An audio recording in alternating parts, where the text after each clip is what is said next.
plazo. Lo decíamos recién, y esta frase no es mía, sino que es del exministro de Economía del gobierno macrista, me refiero a Hernán Lacunza, que dice: lo que está pasando hoy en el país es que hay una bandada de cisnes negros. Para aquellos que no leyeron el libro tan famoso de Taleb, que habla de un cisne negro como un fenómeno inesperado, como algo que no ocurre o que no se preveía y que finalmente llega, cuando hablamos de una bandada de cisnes negros, es lo que estás atravesando vos con tu economía, con tu trabajo, con tu sueldo, con tu empresa y también con las cuestiones de fondo.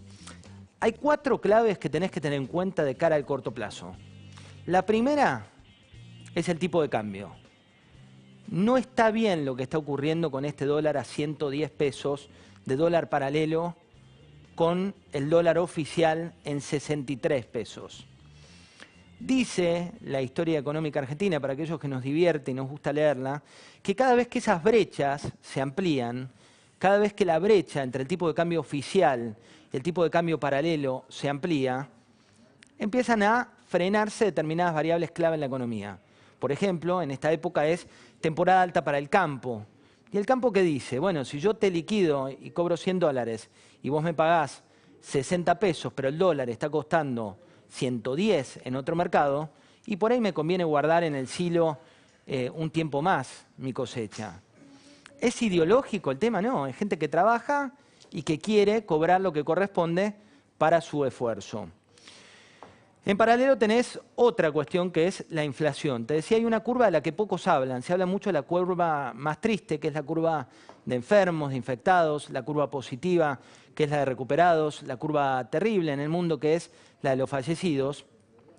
Pero no se habla de la otra curva, que es la del Banco Central, que viene incrementando la emisión monetaria, la maquinita de hacer billetes, a un ritmo del 35% mensual. ¿Eso qué significa? Que hay un 35% más de plata en las billeteras y en las cuentas a la vista de la gente, pero plata que no tiene respaldo. Cuando la plata no tiene respaldo, ya sea en reservas del Banco Central o no tiene respaldo en la credibilidad de esa moneda, lo que ocurre es lo que te contaba al principio, con gente que busca comprar un dólar, que no nos olvidemos, ya desde la gestión anterior, pero acentuado en esta gestión, tiene un cepo. Cuando el cepo no te deja llevar ese periodo, se van a los atajos y por eso es la presión que estás atravesando hoy. La inflación no va a ser un problema este mes. Ya lo es, lo viene siendo en la Argentina, pero me refiero el problema. Lo va a ser en los próximos 2 meses, cuando, como le decía recién a Luis Majul, la plata esté circulando en las calles y salga de esta curva de cuarentena también monetaria. Hay otra variable, no menor, que es una variable de impericia, que es la de los depósitos. La vergüenza de lo que ocurrió con los jubilados en los bancos, por desidia del titular del Banco Central y por desidia también del titular del ANSES, me refiero a la foto que tuvimos hace ya más de una semana, tiene otro capítulo, que es la credibilidad de un sistema en el cual nadie cree. ¿Qué hizo Lacunza en su gestión anterior cuando todos descreíamos de lo que podía pasar con los ahorros, aquellos que tenían pesos o dólares, los que tenían? Habló con las cámaras de los bancos y les dijo: muchachos, abran 3 horas más, no cierren a la hora que tienen que cerrar. ¿Qué hizo el gobierno bien en una primera etapa? Bueno, los bancos quedaron cerrados 1 semana, 2 semanas, 3 semanas hasta que volvieron a reabrir. Pero reabren con un turno, reabren con dificultad para el ahorrista, reabren con ciertas dudas, y hay que tener mucho cuidado en la Argentina que la cuarentena en este caso no afecte la credibilidad de un sistema que es sólido. Te doy un número. La liquidez del sistema financiero, que es la plata que podés sacar, que podés mover, que tenés, como te decía recién, en cuentas a la vista, es del 65%. ¿Cuánto es la liquidez, esa plata que está en el sistema, que la podés sacar de manera inmediata en los países desarrollados? Es del 5%. Es decir que no hay ningún problema en el sistema financiero como para dar una sobreatención a la gente. La liquidez histórica en la Argentina estaba en torno al 30%. ¿Qué viene después?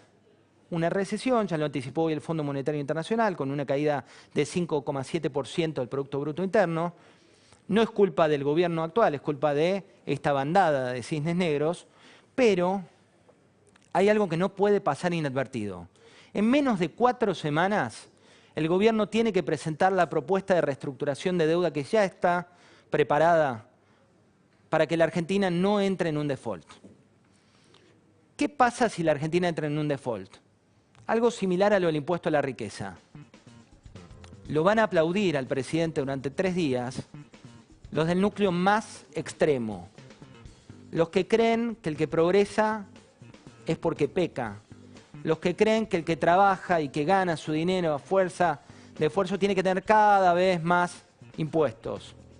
¿Y qué puede pasar en el corto plazo con esta propuesta? Bueno, si vamos a default,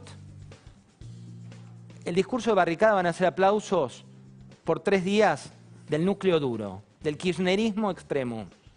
Pero se va a administrar miseria por 4 años. Con lo cual, más vale que esa reestructuración se llegue a buen puerto y que esto que está hoy latente y escondido se termine de arreglar. De eso se trata la economía que viene.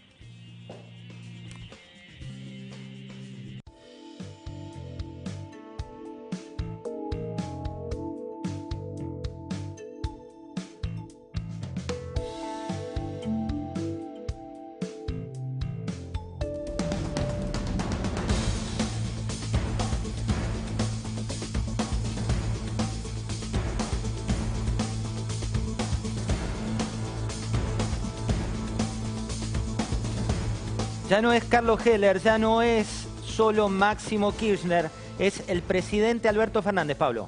Sí, José, como vos lo decías, esta es la foto, si querés, que horroriza a los dueños de grandes fortunas en la Argentina. Esto es la Quinta de Olivos, ocurrió, José, hace apenas algunos minutos, en realidad algunas horas, porque vemos la luz del día todavía ahí. El que encabeza en la reunión es el presidente Alberto Fernández, está, como lo vemos, Carlos Heller, él es presidente de la Comisión de Presupuesto de Diputados, pero también está Máximo Kirchner, que es el titular del Frente de Todos en la Cámara de Diputados, y atención, el ministro de Economía, Martín Guzmán. Alberto Fernández escuchó de voz de sus creadores y del ministro de Economía los detalles de este impuesto que gravaría a las grandes fortunas. ¿Qué es lo que conocemos hasta ahora? ¿Cuál sería la idea que bendice el presidente? Primero, que lo tienta la posibilidad de recaudar 2.500 millones de dólares. Yo creo que es una cuenta exagerada, José, pero esto es lo que está diciendo Casa Rosada. Esto por un lado, y que afectaría a entre el 1 y el 2% de la población. Sería por única vez, y un dato más te sumo. Este gobierno tiene particular tendencia a crear y sumar impuestos. En instantes está Alfredo Sainz con otra de las llaves del presidente Alberto Fernández. Me refiero a Vilma Ibarra, la persona que hoy maneja todos esos decretos de necesidad y urgencia que tenés que conocer. Pero ahora vamos a cambiar un poco el tono porque esta pandemia tiene 2 variables. Una económica, que vamos a charlar en minutos nada más con José Luis Espert y con Juan Carlos de Pablo. Y otra que es nuestra cabeza, nuestra psiquis. Y para ello vamos a hablar con Pilar Sordo. Pilar es, sin dudas, una de las psicólogas más escuchadas de toda América Latina. Buenas noches, Pilar. Aquí José del Río y todo el equipo te saludan. Hola, buenas noches. ¿Cómo están? Pilar, ¿cómo funciona nuestra cabeza en momentos de encierro? Tienen tiempo, están pasando muchas cosas en la cabeza de los seres humanos. Yo formo parte de una red de terapeutas a nivel del mundo hispano y la verdad es que están pasando muchas cosas, entre otras el miedo, la ansiedad, la impaciencia, el empezar a tener conductas hostiles o agresivas. Todo va a depender, en realidad, para responder bien tu pregunta, y no solo hacer un desahogo, va a depender de cómo definamos esto. Si yo creo que el uso de las palabras hoy es súper importante. Si yo defino esto como encierro, tengo una vivencia de esta experiencia. Y si defino esto como que estoy invitada a quedarme en casa para salvar vidas, es otra experiencia. Si defino esto como tragedia, es una experiencia, y si defino esto como oportunidad, es otra experiencia. Yo creo que el tema del lenguaje es un tema súper importante en las consecuencias psicológicas también y físicas que van a tener las personas al experimentarlo.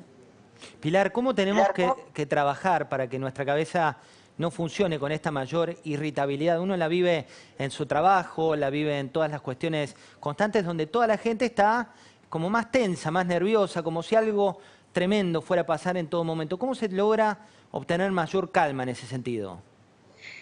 Mira, yo llevo 31 días encerrada sola, absolutamente sola, donde me he encontrado con mis luces y mis sombras todos los días. Me he reído mucho de mis contradicciones a ratos. Y creo que eso le está pasando a todo el mundo. Todo el mundo se está encontrando con sus luces y con sus sombras, con cosas que creía resueltas y cosas que no, con heridas que estaban abiertas y que pensaba que estaban cerradas, con mucha sensación de cansancio y sobre todo con una sensación de montaña rusa a nivel emocional, de que todos los días son distintos, de que hay días en que uno amanece bien y se empeora en la tarde, hay días que uno amanece mal y se mejora en la tarde, hay días como parejos, hay días que son terribles, donde uno come mucho, come poco, se irrita más, como dices tú, o otras cosas. ¿Y cuáles creo yo que son los mecanismos de salida de esto? Una buena programación cotidiana. Creo que hay que programar una agenda. Creo que en esa agenda tienen que haber espacios para hacer ejercicio físico, tienen que haber espacios para tiempos colectivos y tienen que haber espacios para tiempos individuales. Creo que tiene que haber una redistribución de las tareas del hogar. El modelo patriarcal no sirve para vivir este sistema. Hay que redistribuir las funciones y en eso hay que incluir desde los niños más pequeños hasta los más grandes, donde si el día lunes uno lavó los platos, al día siguiente esa persona hace las camas y al día siguiente esa persona lava ropa y al día siguiente puede planchar o pasar aspiradoras. Pero el tema es ir rotando las actividades para que todos trabajemos y todos tengamos espacios de descanso, donde hayan espacios, como te decía yo, en grupo, donde podamos conversar sin tecnología, con todo apagado, y donde hayan espacios individuales donde cada persona pueda hacer lo que tenga ganas por un rato determinado, donde los papás además manejen las conexiones de internet de sus hijos, no los hagan o no les permitan acostarse con el celular cercano o a su cama, porque hoy día están muy expuestos los niños a sufrir grooming o acoso vía internet, dada la disposición del tiempo que hoy día tienen. No estamos ni en vacaciones ni estamos en clases, por lo tanto hay que tener programación de horarios para que la ansiedad baje, para llegar cansados en la noche a dormir, si no vamos a tener problemas de sueño. Y ojalá donde además se pueda hablar en la casa de las emociones que están circulando todos los días y que son todo el tiempo tan distintas. Pilar, uno de los temas que más miedo nos generan como seres humanos, dependiendo de la fe que cada uno tiene, es la muerte, ¿no? Y de golpe nos encontramos con que somos finitos, con que somos seres que si bien lo sabemos desde que nacemos, eso está como más... Bienvenido al mundo real. Bueno, ¿y qué pasa con eso? ¿Es eso lo que nos genera tanta angustia, tanta ansiedad, el ver esa cuestión tan cerca? Yo creo que hay muchas cosas que generan angustia. Creo que la soledad de la enfermedad es un tema súper importante. Esta es una enfermedad que se transita absolutamente solo. Uno no puede estar con gente, a uno no la pueden cuidar, a uno no la pueden abrazar, no le pueden dar un beso de buenas noches si a uno se contagia. Yo creo que ese es uno de los miedos inconscientes más grandes que hay. El otro, que es el clásico, y que a mí me da mucha risa que aparezca ahora como conscientes a la muerte, y eso es porque nosotros nunca hablamos de ella. Si nosotros tuviéramos este tema resuelto a nivel espiritual y a nivel afectivo con nuestras familias, sin duda sería un tema que importa menos, digamos, y porque cada familia sabría qué se hace o qué pasa o qué hacer en determinadas circunstancias. Lo que pasa es que nosotros de los temas importantes no hablamos. Entonces, cuando pasa esto es una invitación. Yo elegí vivir esto como una oportunidad, es una elección mía.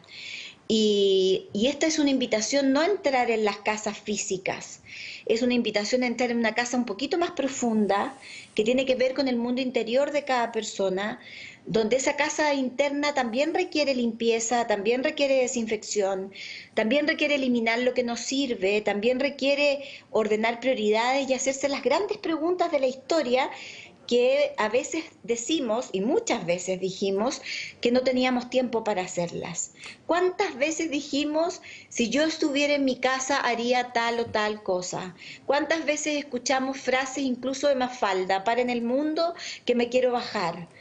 Bueno, el mundo se paró, nos metieron en las casas, pero para hacer una invitación un poco más profunda a mi juicio, y que tiene que ver con preguntarnos si somos felices o no, si la persona con la que estamos es la que queremos estar, si hay que decidir cambiar de trabajo. Tú te mueres la cantidad de familias que están pensando en América Latina sacar a sus hijos del colegio y hacer homeschool.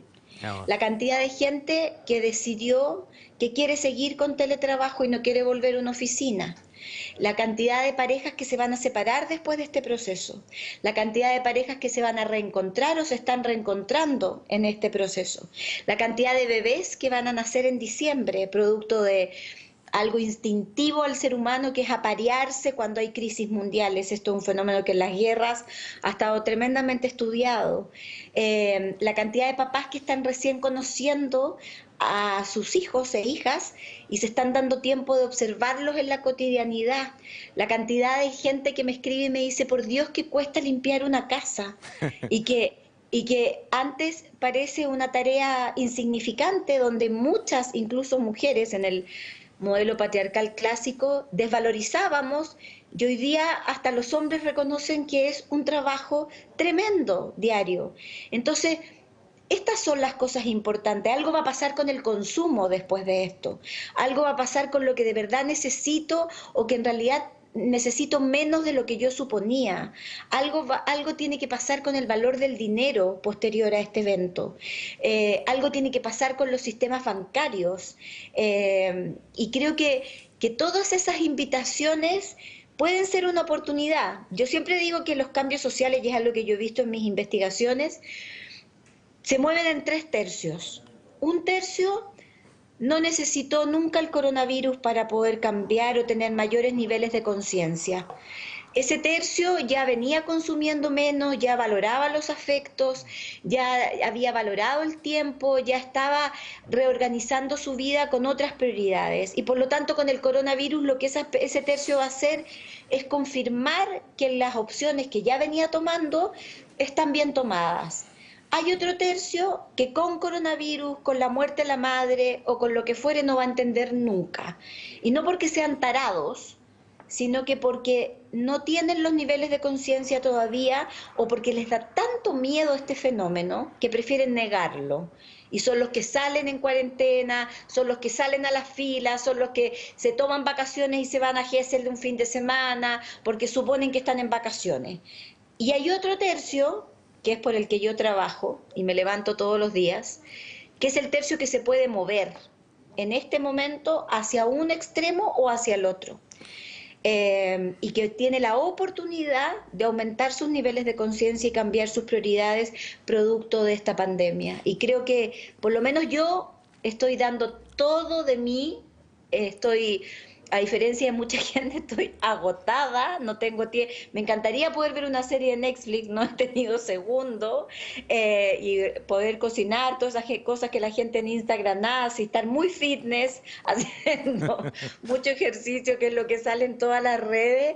No he tenido segundo para hacer eso, Pilar, pero estoy trabajando por ese tercio. es un lujo que nos damos esto de estar en terapia contigo, de tener nuestra propia terapia, y uno, en la medida que ibas enumerando, nos sentíamos muy reflejados, con todos esos hábitos que de golpe ya no importa el género, estamos todos en la misma ley adentro de casa, tal cual vos lo planteabas. Y mi colega Pablo Fernández Blanco te quiere hacer una pregunta.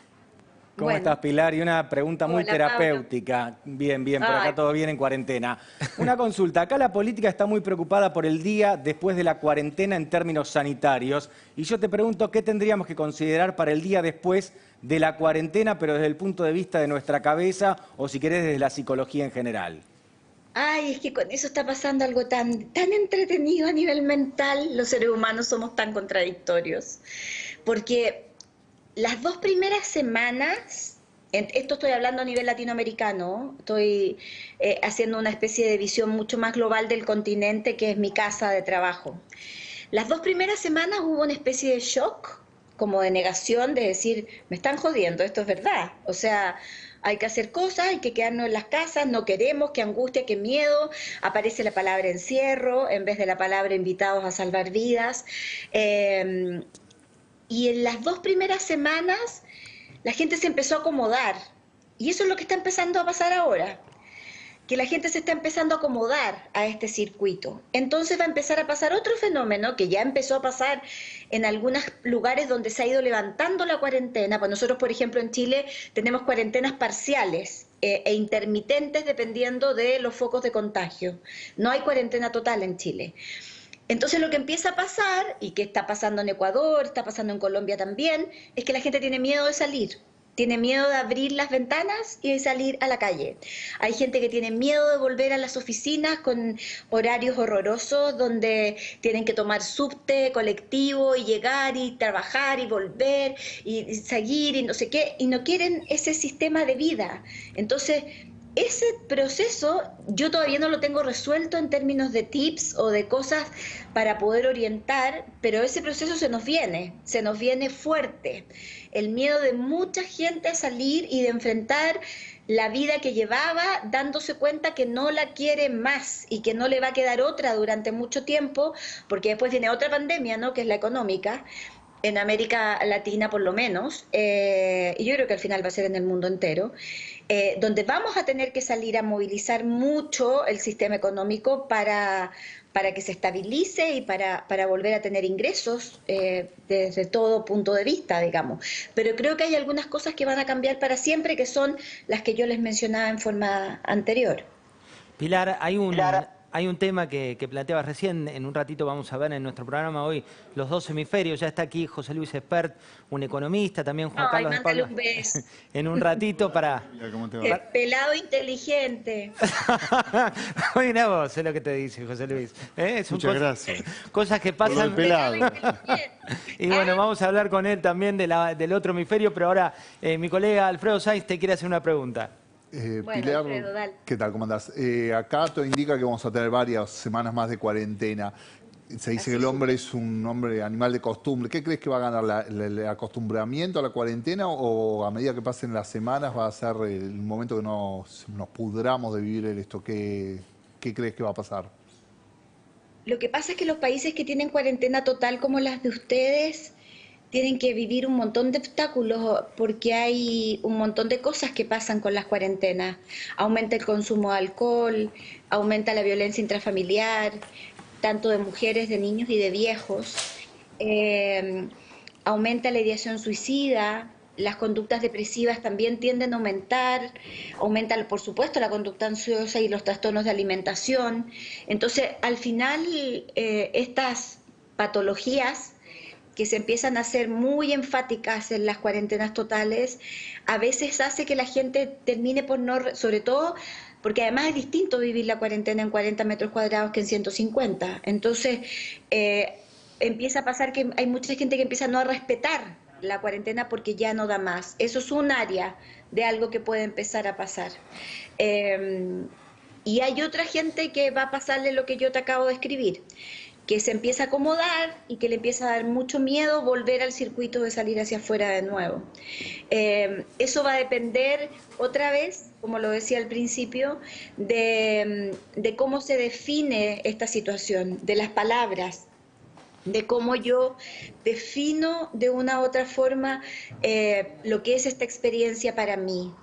Porque dependiendo si yo me siento encerrada, claramente voy a tener mayor predisposición a salir aun cuando tenga miedo. Si yo defino que esta es una oportunidad, probablemente tenga contradicciones para ver si salgo o no salgo. Y porque además el miedo al contagio y el miedo al contacto, el aislamiento social, sobre todo para los latinos que somos el continente más emocional del mundo, nos va a costar mucho aprender. De hecho, hoy día leí un estudio que dicen que hasta el 2022 por lo menos vamos a tener que mantener el 1,5 metros de distanciamiento social en una fila, por ejemplo. Entonces, van a cambiar un montón de hábitos que sin duda van a requerir de mucha flexibilidad, de mucha paciencia, y la paciencia requiere de otro elemento que a mí me parece aún más importante, que es de la confianza. Detrás de un impaciente siempre hay un desconfiado. Por algo se toca la bocina en una congestión de autos, porque ese que toca la bocina supone que el de adelante no avanza porque es tarado, digamos. En cambio, el que tiene confianza, el que tiene paciencia, tiene absoluta confianza de sentir que el de adelante no avanza porque no puede. Y eso hoy día está en jaque. Hoy día se prueba la gente verdaderamente paciente, la que tiene confianza en que esto va a pasar, en que de esto tenemos que salir distintos y aprender algo, y no en la desconfianza, que es la reina de la impaciencia. Pilar, un placer, gracias por esta sesión, espero que nos des de alta. ¿Eh? No, Eso... me tienen que dar de alta a mí primero. Yo llevo 31 días encerrada sola conmigo misma, la verdad que además me estoy viendo sola yo en la pantalla, o sea, esto es terrible. Abrazo grande a la distancia y ya nos veremos cuando todo esto mejore. Por supuesto que sí, espero que así sea. Un abrazo grande a toda Argentina, gracias por el cariño, por los mensajes cotidianos, por estarnos acompañando. Nunca digan que yo ayudo, porque no, eso es una palabra muy grande. Solo acompaño y nos estamos acompañando entre todos. Así que gracias por el espacio, por esta tremenda plataforma que es La Nación Más. Así que un beso gigante para todos. Un beso grande, Pilar. Y ella dijo, José Luis,